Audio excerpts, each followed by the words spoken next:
Doctors को मेरा नमस्कार। अ, आज का टॉपिक है आर्निका मोंटाना। तो कोई भी पेशेंट जब आर्निका का आएगा हम लोग के पास, तो पहले हम लोग उसका एक्सटर्नल मैनिफेस्टेशन जो कि उसके माइंड से रिलेटेड है उसको देख करके कैसे समझेंगे। एक्सटर्नल मैनिफेस्टेशन ऑफ आर्निका में सबसे पहले हम लोग पेशेंट का कॉम्प्लेक्शन देखते हैं। तो पेशेंट जिस अवस्था में आपके पास आ रहा है वो कैसा कॉम्प्लेक्शन है। तो आर्निका का कॉम्प्लेक्शन जनरली टू टाइप का है। एक है डार्क कॉम्प्लेक्शन, एक है लाइट कॉम्प्लेक्शन। तो जो डार्क कॉम्प्लेक्शन वाले पेशेंट हैं उनके साथ में डार्क हेयर और रिजिड फाइबर, मतलब dark complexion, dark hair and rigid fibre. Second वाले में है लाइट कॉम्प्लेक्शन। तो लाइट कॉम्प्लेक्शन वाले जो भी पेशेंट रहेंगे उसमें सैंडी हेयर रहेगा। ये पेशेंट चूंकि जब हम लोग के पास आता है तो उसका एक्सटर्नल देख लेने से हम लोग कुछ उसमें डिफ्रेंशिएट कर पाएंगे। इसी पेशेंट जो है मेंटल अपीयरेंस क्या देता है, पेशेंट जब आपके क्लिनिक में आएगा तो क्या अपीयरेंस लेकर के आता है। तो आर्निका में हम लोग अपीयरेंस ऑफ ग्रेट टेरर और उसके बाद greatly prostrated, stupid and unconsciousness. Patient जो भी आता है वो थोड़ा सा, क्योंकि आर्निका जनरली हम लोग देख करके आज तक रहे हैं कि ये केवल चोट का दवाई है, लेकिन ऐसा कोई जरूरी नहीं है पेशेंट की चोट लगने के बाद ही वो चोट का सारा सिम्टम्स दे। बिना चोट लगे हुए भी आपको सिम्टम्स देता है, वही तो अनकॉमन पिकुलियर सिम्टम्स। मतलब कि आप देखेंगे कभी कभी कोई पेशेंट का एकाइमोसिस है, तो एकाइमोसिस ऐसा थोड़ी जरूरी है कि वो चोट से ही होगा, बिना चोट का भी होता है। बहुत सारा ऐसा पैथोलॉजिकल चेंजेज होता है। उसके बाद पेशेंट जब आपके पास आएगा तो अगर आप उसको कुछ डिस्टेंस में बिठाए हैं तो उसमें हम लोग तीन चीज देख रहे हैं पेशेंट में। पेशेंट आपके पास जो आ रहा है वो किस पोजीशन में आ रहा है, स्लीपिंग पोजीशन में है कि सिटिंग पोजीशन में है, या आपके पास चल करके आ रहा है। मतलब या तो पेशेंट सोया हुआ है, या पेशेंट बैठा हुआ है, या पेशेंट आपके पास घूम फिर रहा है। जहाँ पे आप बिठाए हैं वहां पर भी वो घूम फिर रहा है या आपके पास चल करके आया। तो तीनों में हम लोग डिफरेंस देखेंगे कि तीनों में पेशेंट क्या आपका आर्निका में टैली देगा। पेशेंट मान लिया कि अनकॉन्शियस है, आपके पास सुला करके लाया गया, तो जो भी पेशेंट सुला करके लाया गया है वो आर्निका सभी इसको प्रिस्क्राइब कर सकते हैं। इसका एक पिकुलियर लक्षण है कि Arnica has lying with head low. जब वो पेशेंट सोता है तो पूरा आउट स्ट्रेच्ड पोजीशन में सोना चाहता है, मतलब सिर को थोड़ा पीछे के साइड में गिरा करके सोएगा। ऐसा करने से उसको अच्छा लगता है। जब माथा उसका पीछे साइड में झुका हुआ रहता है तो थोड़ा सा वो अच्छा फील करता है। पेशेंट हमेशा वो उसको देखेंगे कि जिस भी चीज पे वो सोएगा ना तो थोड़ा सा हमेशा टर्निंग एंड मूविंग वाले पोजीशन हमेशा रहेगा उसका। थोड़ा सा टर्न करेगा, थोड़ा सा मूव करेगा, क्योंकि जो लिटिल मूवमेंट है उसमें उसको आराम मिलता है। तो patient everything on which he lies seems too hard, जिस चीज पे वो सोता है वो उसको बहुत कड़ा लगता है। इसके कारण पेशेंट हमेशा टर्निंग करेगा और उसी के कारण वो हमेशा अपना पोजीशन चेंज करता रहेगा। यहाँ पर लग रहा है कि फिजिकल सिम्टम्स है, लेकिन चूंकि हम लोग को उसका एक्सटर्नल एक्सप्रेशन और उसका एक्सटर्नल जो कंडीशन है उसी के अनुसार से हम लोग को समझना है कि पेशेंट क्या चाह रहा है। पेशेंट जब भी सोया रहे और वो हर थोड़ा थोड़ा देर पे अपना पोजीशन चेंज करे तो उसका मतलब है कि वो आर्निका की तरफ जाएगा। उसका और भी कारण है कि जब भी पेशेंट अपना एक पोजीशन में ज्यादा देर उसको छोड़ दीजिएगा तो उसका पेन एग्रवेट होता है। जो भी पेन है, स्लाइड पोजीशन, स्लाइड मूवमेंट से एमलेशन और लॉन्ग आपका जब उसमें एक ही पोजीशन में रहेगा तो एग्रेवेशन, ये मेन सिम्टम्स है आर्निका का। इसी के कारण पेशेंट हमेशा टर्निंग एंड मूविंग वाला पोजीशन में रहेगा। दूसरा हम लोग देखते हैं जब पेशेंट आपका क्लिनिक में बैठा हुआ है उस वक्त वो कैसा अपीयरेंस आपका देता है। पेशेंट जब बैठेगा तो इरेक्ट होकर के बैठेगा, एकदम सीधा बैठेगा और हेड भी इरेक्ट रखेगा। पेशेंट के पास एक और इम्पल्स रहता है कि इम्पल्स टू सीट। वो जहां भी खाली जगह देखेगा तो वो कोशिश करता है कि हम जितना जल्दी बैठ जाएं वहां पे। पेशेंट का एक चीज और है इसमें कि हम लोग इसमें देखते हैं कि sitting erect and head erect, वो इसका जब हम लोग आर्निका का प्लांट को देखेंगे तो आर्निका का प्लांट को दूर से ही देख करके समझा जा सकता है कि आर्निका है। जो भी हम लोग आर्निका जनरली होती है आपका हाई एल्टीट्यूड एरिया पे, इसमें देखिएगा आप लोग की आर्निका के साथ मोंटाना लगा हुआ है, मतलब कि जो माउंटेन पे आर्निका का फूल पाया जाता है उसी से ये आर्निका मोंटाना बनाया जाता है।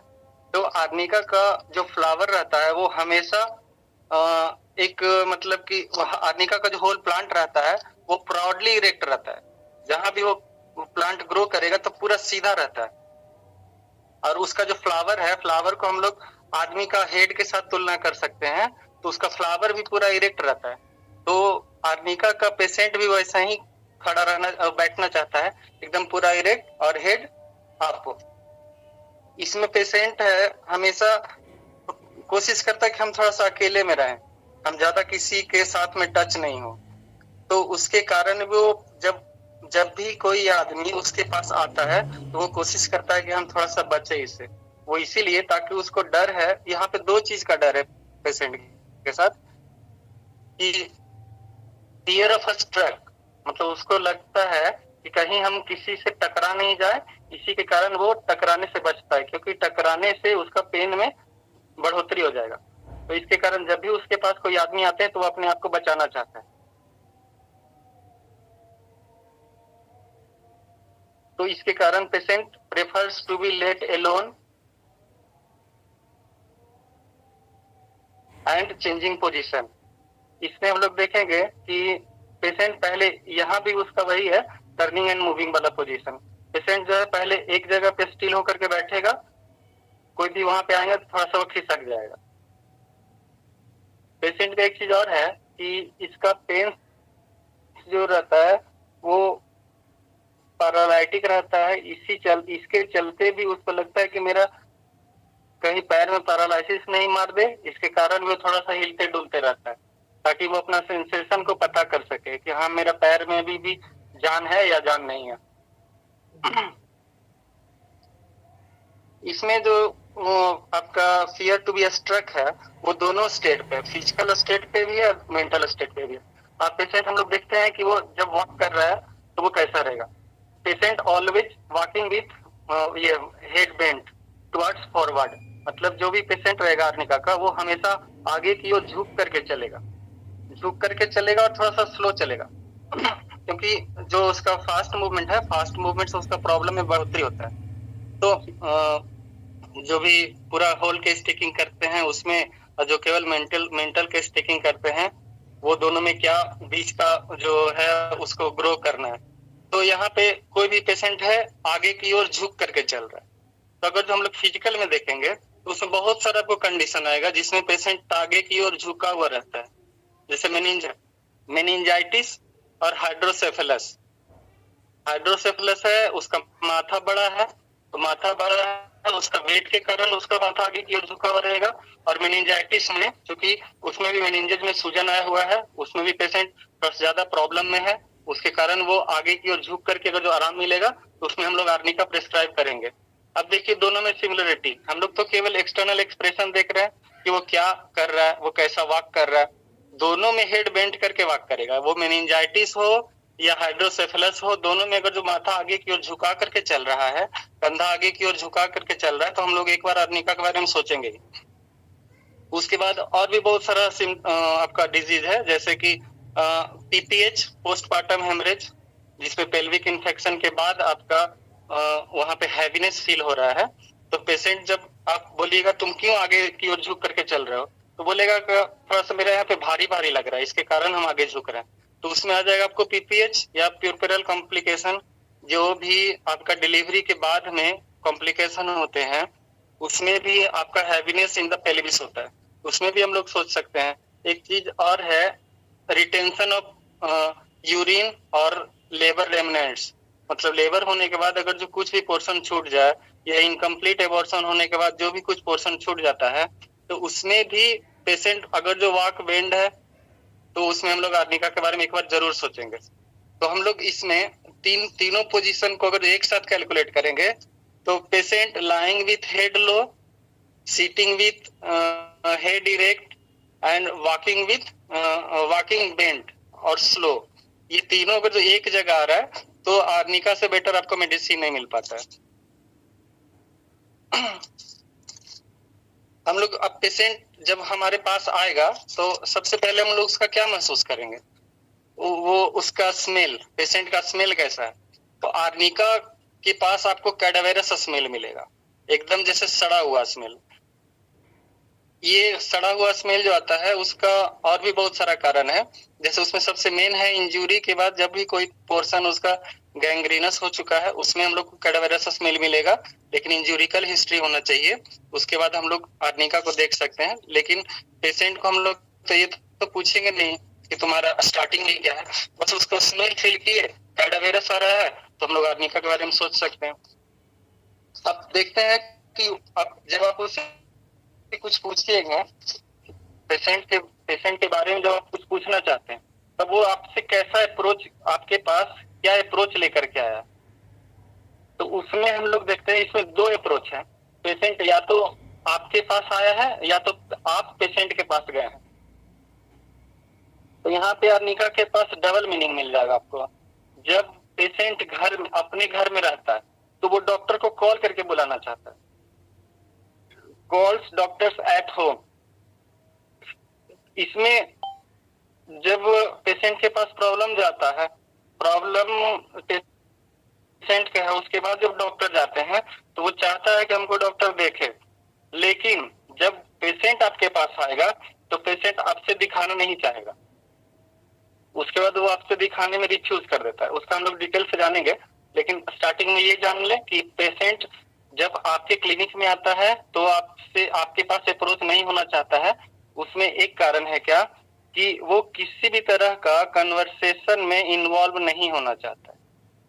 उसको लगता है कि कहीं हम इसका कन्वर्सेशन में इन्वॉल्व हो जाएंगे तो हमको बोलना पड़ेगा, इसी के कारण वो किसी भी तरह का बातचीत में इन्वॉल्व नहीं होगा और पेशेंट अकेला रहना चाहता है। और पेशेंट का जब आप पूछिएगा उसका थॉट के बारे में, जैसे आपके पास आया पेशेंट क्या सोच रहा है या उसका थॉट कैसा है, उसके बारे में पेशेंट बोलेगा थॉट ऑफ डेथ। मतलब उस पेशेंट में, आर्निका के पेशेंट का सबसे मेन सिम्टम्स है वो हमेशा मृत्यु के बारे में सोचेगा, आपका मेनली कार्डियक।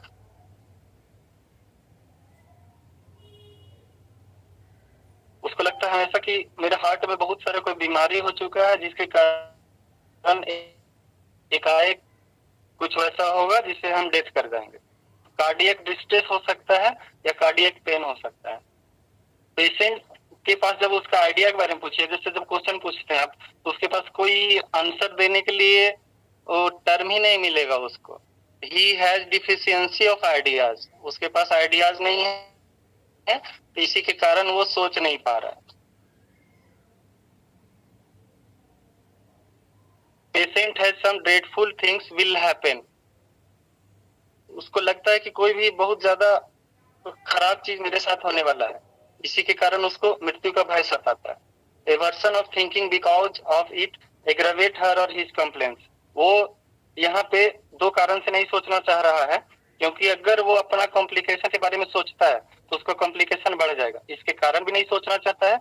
और दूसरा चीज है उसको एक्सर्शन लगाना पड़ेगा, अपनी बात बोलने के लिए थोड़ा सा एक्सर्शन होगा ना, तो वो उसी के कारण आपका कन्वर्सेशन में इन्वॉल्व नहीं होना चाहता। अब तीसरी बात हम लोग देखते हैं कि आपका वो पेशेंट आंसर किस बात का कैसा देता है। सबसे फर्स्ट चीज है, आप कुछ भी उससे क्वेश्चन पूछेंगे तो वो बोलना ही नहीं चाहेगा, एवर्सन टू आंसरिंग। जब आप कुछ पूछेंगे तो आपका क्वेश्चन को रिफ्यूज कर देगा, तो refuse of answering. By the way आप कुछ प्रेस दे करके उसको मतलब इन्फ्लुएंस दे करके कुछ बोलने के लिए उत्प्रेरक होते हैं, तो वो आपका आंसर भी देगा तो एकदम स्लो। यहाँ पे तीन चीज हम लोग देखे, aversion to answering, refusing to answering और if answering there is slow answer. और अगर जो आप उस पर ज्यादा प्रेशर डालिएगा तो इरिटेटली आंसरिंग, चिढ़ करके वो आपका सवाल का जवाब देगा। पेशेंट अगर जो अनकॉन्शियस में है, जैसा हम लोग आर्निका के बारे में जानते हैं बहुत ज्यादा प्रोनाउंसली है ये, कि पेशेंट जो है आंसर करेक्टली देगा आपका, जो भी आप क्वेश्चन पूछिएगा वो अनकॉन्शियस स्टेट में है या आपका हेल्दी स्टेट में है, आप जो भी आंसर पूछेंगे वो सही सही जवाब देगा आपको। लेकिन अगर पेशेंट डिलीरियस स्टेज में है उस वक्त भी आपका सही आंसर देगा, लेकिन आधा आंसर में ही वो फिर से डिलीरियम में और कोमा में जा सकता है। तो he hesitates about a word and is unable to find correct word when trying to answer. वो सबसे पहले तो हिचकिचाता है आपका क्वेश्चन का आंसर देने में, क्योंकि उसके पास सही जवाब नहीं है। तो अगर जो पेशेंट के पास, आर्निका का पेशेंट के पास सही जवाब नहीं रहेगा तो वो आपका आंसर नहीं देगा। अगर उसके पास आपका क्वेश्चन का जवाब है तो वो आपको स्लोली आंसर देगा, आधा आंसर देगा, और आधा आंसर देने के बाद वो फिर से आपका बैक टू कोमा हो सकता है या डिलीरियम में जा सकता है। अगर आप पेशेंट को जबरदस्ती, पेशेंट कोमा में चला गया, फिर से आप उसको जबरदस्ती उठाएंगे तो आपके साथ वो डायरेक्ट बोलेगा कि हम आपको नहीं चाहते। वो बोला कि हम गलती से आपके पास आ गए हैं या हमको फोर्सली लाया गया है, ये आपको बोल सकता है। वो बोलेगा डायरेक्ट कि आई एम नॉट सिक, हमारे साथ कोई भी बीमारी नहीं है, हमको कोई डॉक्टर का भी जरूरत नहीं है। ये पेशेंट का आंसरिंग मेथड हुआ। इसमें एक चीज और है कि जब भी पेशेंट स्लीप में रहेगा तो आपका आंसर अच्छा से देगा, और जब पेशेंट कॉन्शियस स्टेट में रहेगा तो आपका आंसर को सही सही नहीं देगा, मतलब अधूरा देगा, सही अधूरा देगा, करेक्ट देगा, लेकिन आपका उसमें आपको अनिच्छा पूर्वक देगा। हम लोग इसमें देखते हैं कि इसका एलिमेंट्स क्या क्या है, क्या क्या कारण से आपको आर्निका का होता है, सिम्टम डेवलप करता है। तो इसमें दो चीज है, इंजुरी और प्रोस्ट्रेशन, वो दोनों लेवल पे है। Mental injury, mental prostration, physical injury and physical prostration. Mental injury का जो जो कारण है उसको देखते हैं। सबसे फर्स्ट है मेंटल एक्साइटमेंट, वो किसी भी तरह का एक्साइटमेंट हो सकता है, इमोशनल भी। उसके बाद दूसरा grief, mental shock, money loss, गुस्सा और कोई खराब न्यूज, ये सब के कारण जो वो उसका मानसिक रूप से उसका जो इंजुरी होता है मेंटल रूप पर, उसके कारण अगर जो किसी भी तरह का सिम्टम्स डेवलप करता है उसमें हम लोग आर्निका को देखते हैं। दूसरा है मेंटल प्रोस्ट्रेशन। मेंटल प्रोस्ट्रेशन होने का दो मेन फैक्टर है, मेंटल एक्सर्शन और मेंटल एक्साइटमेंट।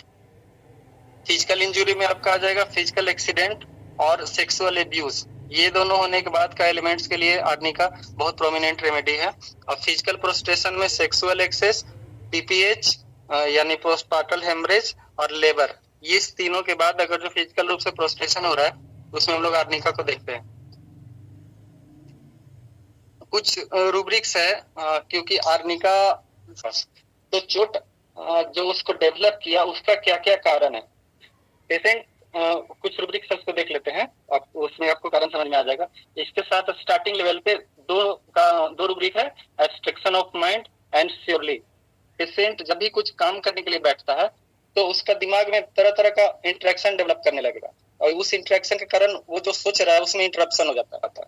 तो unable to apply the mind without interruption, patient कुछ भी अपना काम करने के लिए सोचता है तो उसको पूरा नहीं कर पाता है, उसके दिमाग में इतना ज्यादा ख्याल आने ही लगता है कि वो लास्ट में अपना काम को छोड़ देता है। तो ये हो गया एब्स्ट्रैक्शन ऑफ माइंड। दूसरा है पेशेंट के साथ कि वो श्योर होता है किसी भी बात को लेकर के। अब समझ लीजिए, एक तो अपना काम, दिमागी काम को ढंग से कर नहीं पाया, और दूसरा प्योर एकदम श्योर हो करके आपसे बात कर रहा है। तो patient who thinks too much of themselves feels that they are always right, उसको लगता है कि हम जो भी बोले हम एकदम सही हैं, वो दूसरा का बात मानना नहीं चाहता है। वो थोड़ा आप एक तरह से समझ सकते हैं कि डोमिनेटिंग एंड एरोगेंट, मतलब वो आपको डोमिनेट करने के लिए और थोड़ा सा घमंड पूर्वक आपको बोल देगा कि नहीं हम इस बात में श्योर हैं, ये इसमें हम दूसरा का बात नहीं मान सकते हैं। तो पहला बात श्योर और दूसरा एब्स्ट्रैक्शन, इसके कारण वो आपका एक सिम्टम्स उसमें डेवलप करता है ऑडासिटी।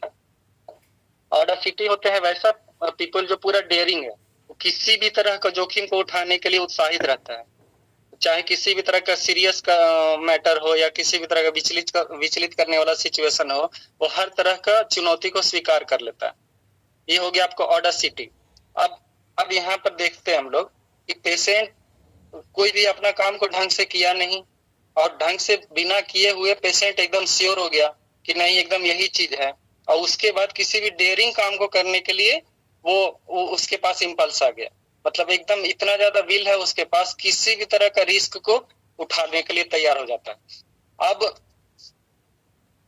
यहाँ पे एक और टर्म है डेफिएंट। इसमें वो अथॉरिटी के या सेना के या सरकार के विरुद्ध में कोई भी काम को करना चाहता है। इसमें पेशेंट जो है एकदम बोल्ड रेजिस्टेंस हो जाता है किसी भी फोर्स को अपोज करने में, किसी भी अथॉरिटी को अपोज करने में, या आपका जो भी रूल रेगुलेशन है, वार्निंग है, किसी भी तरह का नॉर्म्स है, हर एक जगह का अपना अपना कुछ नियम कानून होता है, उसको वो जान करके तोड़ना चाहता है। वो तोड़ना इसीलिए चाहता है ताकि वो अंदर से पूरा मतलब घमंड उसमें आ चुका है। किसी भी तरह का अगर जो उसको कोई इन्फ्लुएंसर मिल जाए कि हाँ तुम ये काम करो, हम तुमको ये देंगे, तो इसके कारण भी वो अपना तोड़ सकता है। जैसे अभी हम लोग देखते हैं कितना भी जगह पे आपका 144 लगा हुआ है बिहार में, तो उसका मेन कारण क्या हुआ? पेशेंट वहाँ पे डेफिएंट है, वो सरकार का जो भी नियम कानून है उसको मतलब कि धूर्त बना करके अपना मनमौजी कर रहा है, तो ये पेशेंट हो गया आपका डेफिएंट। इसमें सैनिक, सरकार और किसी भी अथॉरिटी के विपरीत निडर होकर कोई भी काम करना, जानबूझकर उसका नियम को तोड़ करके काम करना। ये करने के बाद पेशेंट देखते हैं हम लोग एक टर्म और है प्रिजम्पटुअस। इसमें पेशेंट पूरा बोल्ड एंड कॉन्फिडेंट है। जैसे श्योरली था ना, तो श्योरली और डेफिएंट जब मिल श्योरली और ऑडासिटी ये दो मिल करके यहाँ पर पेशेंट को प्रिजम्पटुअस बना देता है। इसमें भी लोग बहुत ज्यादा घमंडी और बहुत ज्यादा कॉन्फिडेंस में हो करके कोई भी बड़ा बड़ा काम करने को रेडी हो जाता है, और वो ये नहीं सोचता है कि इसका फ्यूचर में हमको क्या परिणाम मिलेगा। प्रिजम्पटुअस का रोगी को आप अगर जो कोई मतलब झाड़ पे नहीं चढ़ाने वाला सिस्टम होता है, आप झाड़ पे चढ़वा करके उससे कोई भी काम करवा सकते हैं। उसको बस ये चीज आ जाता दिमाग में कि हाँ हम इसको पूरा कर लेंगे, बाद में जो होगा देखा जाएगा। तो किसी भी लाभ अथवा हानि का परवाह किए बिना कोई भी काम में हाथ डाल देना, ये पेशेंट हो गया प्रिजम्पटुअस। तो अब जब पेशेंट हम लोग देख रहे हैं यहाँ पे कि वो पूरा नीडर है, कैसा भी काम को करने वाला है, उसको थोड़ा सा चढ़ा दीजिए कि चलो तुमको हम इतना पैसा देंगे, यहाँ से कूद जाओ, चलो तुम हमको ये पैसा देंगे, तुम जाकर उसको 2 थप्पड़ मार दो। रिजल्ट क्या मिलेगा उसको? इंजरी। जैसे कहीं भी वो उसको 7 फीट से कूदने का कैपेसिटी है, हम उसको 15 फीट से कूदा दिए, रिजल्ट में इंजरी। तो मेन रिजल्ट इसका इंजरी का यही है। पेशेंट के साथ में एब्स्ट्रैक्शन ऑफ माइंड है, वो कैलकुलेट नहीं कर पा रहा है कि हमको क्या चीज करना चाहिए, कितना इसमें कितना हमको इन्वॉल्व होकर के कोई काम करना चाहिए, वो चीज के साथ में डेफिशिएंट है। ठीक है, थैंक यू सर।